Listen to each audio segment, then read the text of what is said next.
ராஜகோபால் இப்போது சாய்க்கப்பட்டான். செந்தில் வேலவன்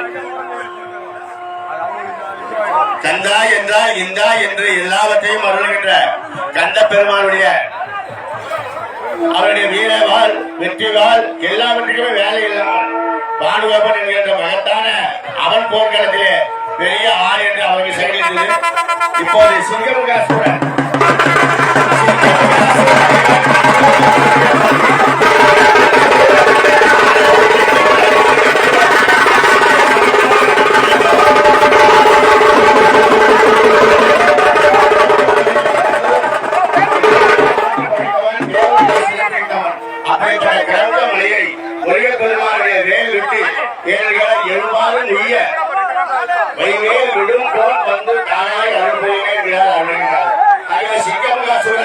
இப்போது முருகப்பெருமானுடைய வேல்பட்டு அழிந்து கிழக்கமலையை திறந்து துளைத்து குற்றம் திறந்து துளைத்து அழித்த முருகப்பெருமான் சிங்கமுகாசுரனை இப்போது அழித்தார். அதற்கு தொடர்ந்து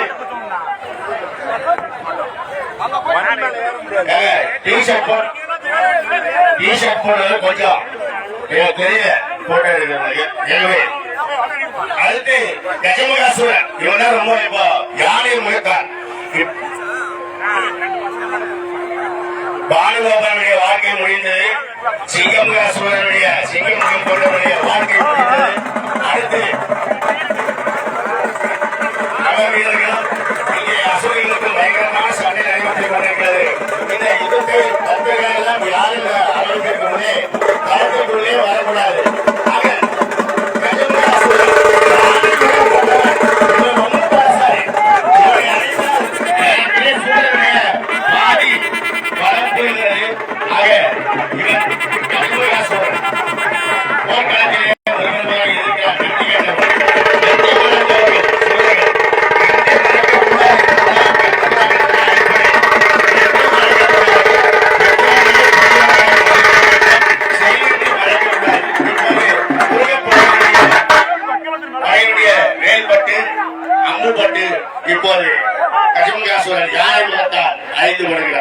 எல்லாம் தரவல்லவன் முருகப்பெருமான் இவருடைய வரலாற்றை எழுதியவர் கச்சியப்ப சிவாச்சாரியர் காஞ்சிபுரத்தில் இருக்கிறார்.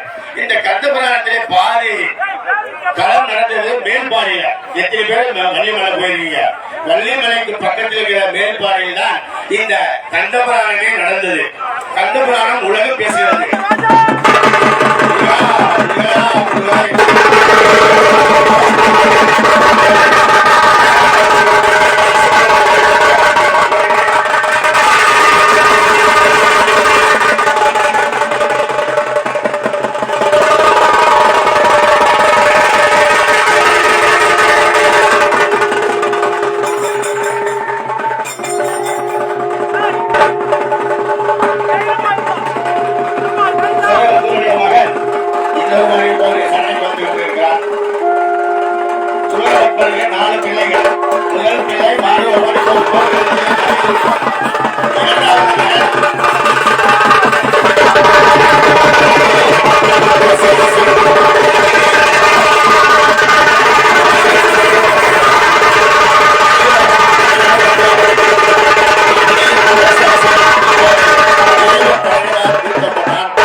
இந்த 4 சகோதரர்களோடு பிறந்தவள் அஜமுகி. அஜம் என்றால் ஆறு, ஆட்டு தலையை உடையவள் அஜமுகி.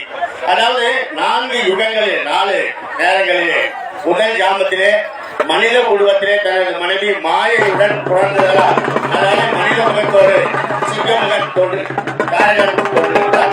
பிறகு சிங்கமுகத்தோடு இணைந்த போது சிங்கமுகத்தோடு சிங்கமுகேஸ்வரர் யானை முகத்தோடு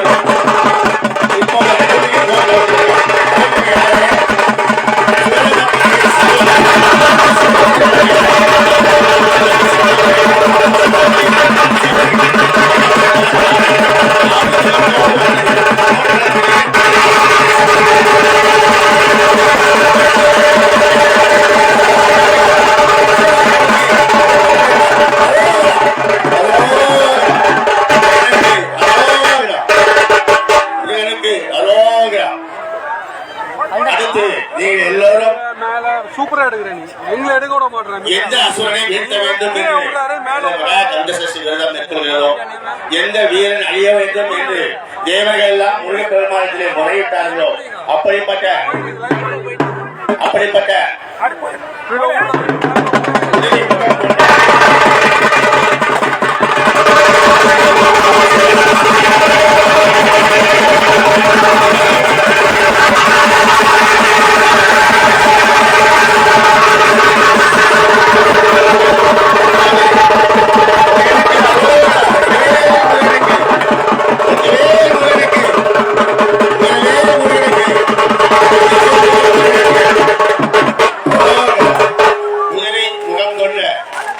சூரபத்மனுடைய இன்னொரு மகனும் வீழ்த்தப்பட்டான். அஜமுகி களத்திலே மாய்ந்து விட்டால்.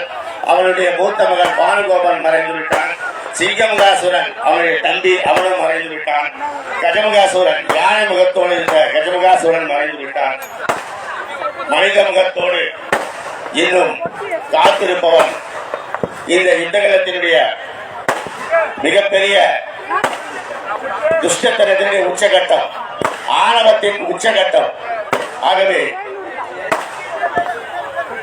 ஆணவமலம், கண்மமலம், மாயாமலம். மாயாமலம் சிங்கமுகாசுரன், கஜமுகாசுரன்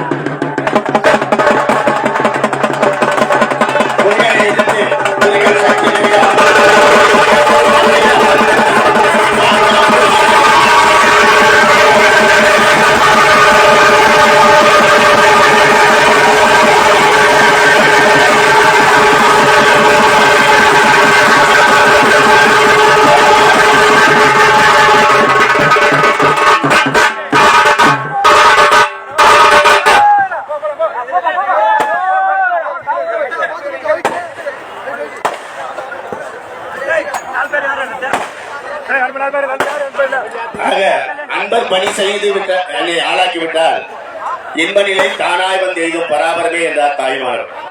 ஆகவே அன்பர்களுக்கு தொண்டு செய்ய வேண்டும் என்ற உன்னதமான கருத்தை பிரதிபலிக்கிறது இந்த கந்தசஷ்டி விரதம்.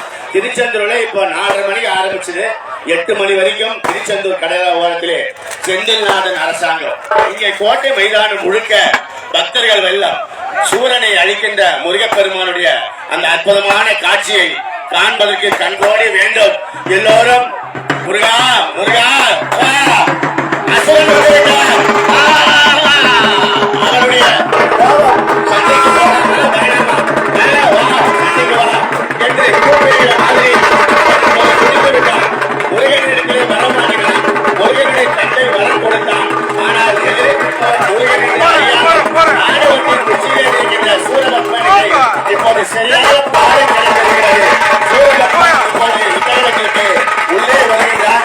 முருகப்பெருமானுடைய அருள்பாய்க்கு அவனை ஆட்கொண்டு சன்மானம் செய்து அவனை ஆட்கொண்டு மாமரமாய் நின்று அசையாது நின்ற அந்த சூரபத்மனை இதற்காக அவன் மேல் விளக்க ஒரு பக்கம் சேரனும் மகிழனாக வந்தான் என்பது கந்தபுராணத்தினுடைய இறுதி நிலையாகவே யுத்தகலத்திலே இப்போது சூரபத்மனுடைய விதி மாற இருக்கிறார். ஆணவ மலத்தின் உச்சமாக இப்ப ராக்கெட் பட்டாசு அதனால பக்தர்கள் தூரமாக இருக்கிற மாதிரி கேட்டுக்கொள்கிறோம். ஏனென்றால் சூரபத்மனுடைய இறுதி நேரம் இது வந்துவிட்டது. எனவே பக்தர்கள் அனைவரும் கொஞ்சம் இடமிட்டு ராக்கெட் பட்டாசு அதனால இப்போது சூரபத்மனுடைய தலை வெட்டப்பட போகிறது. அதை நீங்கள் பக்தர்கள் எல்லாம் கற்றுக்காரணும். காரணம் ஆணவம் வேட்பது நான் இந்த சிவர் எனவே என்கிற மமகாரம் ரெண்டு விழப்போகிறது. இரண்டுக்கும் இங்கே வேலை இல்லை. ஆணவம் இல்லாத வாழ்க்கை வேண்டும். ஆணவ மலம், கர்ம மலம், மாயாமலம் இந்த மும்மலங்களும் இல்லாமல் மனிதன் வாழ வேண்டும் என்பதைத்தான் முருகன் சொல்கிறார். இந்த 3 மனங்களும் இல்லாத மனிதனை முருகன் மாலையாக அணிந்திருக்கிறார். அதான் சிவபக்தனுடைய வரலாறு. அதனால்தான் சம்பாரம் என்றால் சமி என்றால் நல்ல, ஆரம் என்றால் மாறை. நல்ல மாலையாக இந்த ஜீவன்களை எல்லாம் ஆணவம், கண்மம், மாயங்கிற 3 மனங்களும் உள்ளே வரக்கூடாது. ஆகவே இப்போது சூரபத்மன் உள்ளே வருகிறார். அனைவரும் பக்தர்கள் எல்லாம் தூரம் ஒதுங்கி நில்லுங்க. தயவு செய்து பக்தர்கள் எல்லாம் தூரவாங்க. இப்போது முருகன் பக்கத்தில் இருக்கின்ற 1,09,000 படை வீரர்கள், நவ வீரர்கள், முருகப்பெருமான் முருகப்பெருமானிடத்திலே சக்தி வேலை வாங்கிய முருகப்பெருமான் சக்தி வேலை தன் அன்னையின் வேல் நெடுங்கண்ணியிடத்திலே வாங்கியவர். ஆகிய சிக்கலிலே வேல் வாங்கி செந்தூரிலே சம்மாரம் முருகப்பெருமானுடைய படைவீரர்கள் தயாராக இருக்கிறார்கள். சூரபத்மன் இப்போது கூட போர் நடத்தலாமா வேண்டாமா பின்வோடி போகலாமா என்றெல்லாம் பயந்து பயந்துதான் உள்ளே வருகிறார். ஆனால் அவனுக்கு ஆணவம் அதிகமானதாலே எதிரே இருப்பவன் முருகன் என்பதை உணராமல் திமிரார் என்னால் முடியும் என்கிற திமிரால்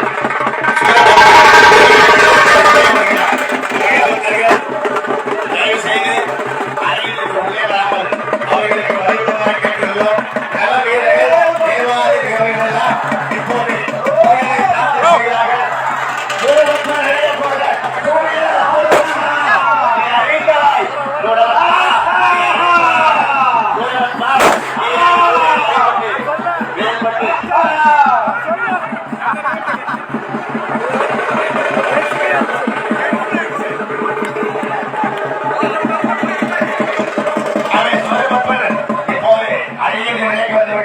முருகப்பெருமானுடைய அந்த சக்தி வேறுபட்டு சூரபத்மனுடைய அழிவு நெருங்கிவிட்டது.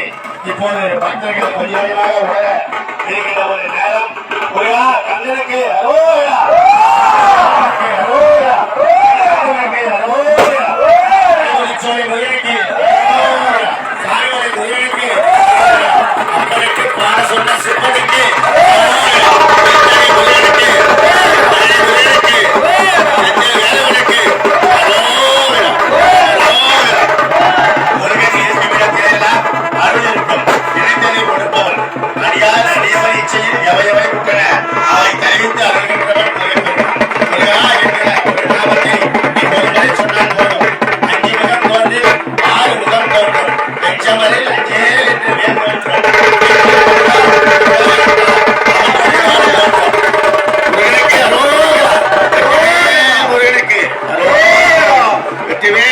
முருகனுக்கு சூரபத்மன் எல்லாம் நான் தான் என்று 108 யுகங்கள் 1008 அண்டங்களை ஆளக்கூடிய மகாசக்தியை சிவபெருமானிடத்திலே வாங்கினார்.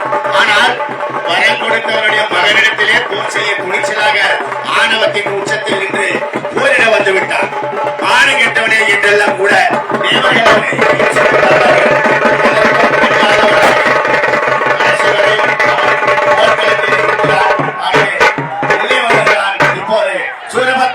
சூரபத்மா சண்டைக்கு தயாரா?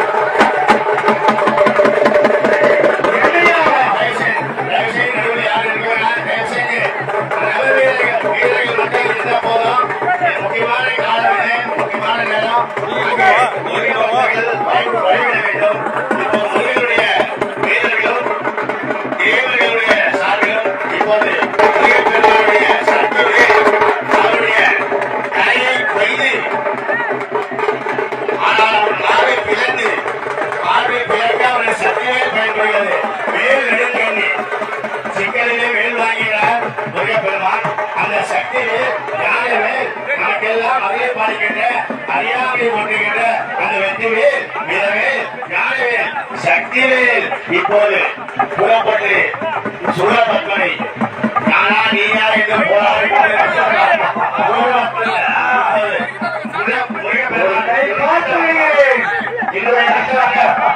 முருகப்பெருமானுடைய சபதம் சூரபத்மனுடைய மடிய போகிறது, மடிய போகிறது. உலகத்திலே ஆணவத்திலே வாழ்ந்தவர்கள் யாரும்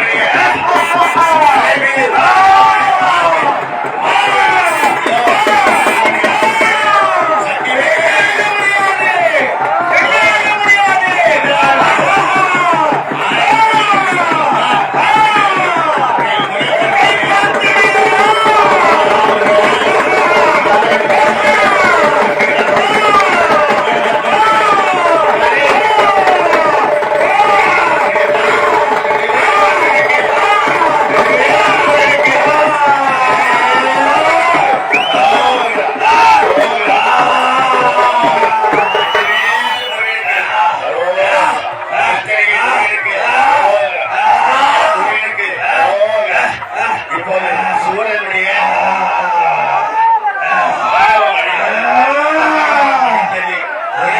அவனது தீவிர இந்த சூரசம்ஹாரத்துடைய விளைவு கொடுத்தவருடைய அவனுக்கே துரோகம் செய்த சோழபக்தருக்கு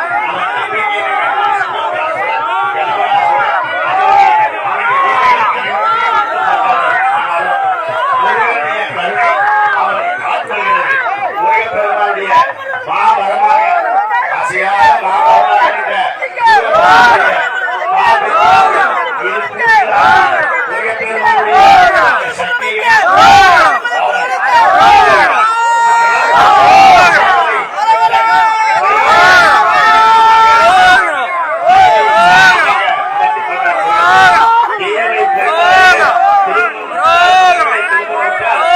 அவன்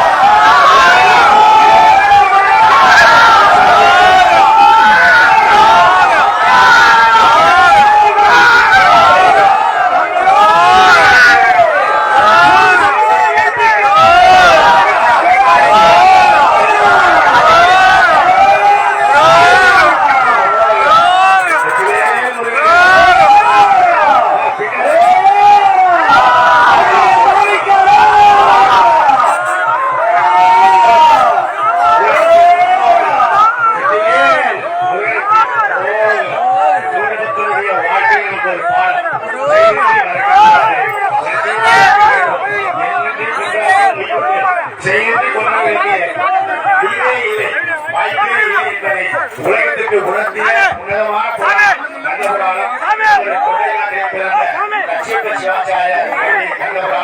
நமக்கு சொல்லிக் கொடுப்பது தீயவராயினும் கூலையாகி முயல் அவனுக்கு முன்பு என்பதை சொல்லிக் கொடுத்தார்.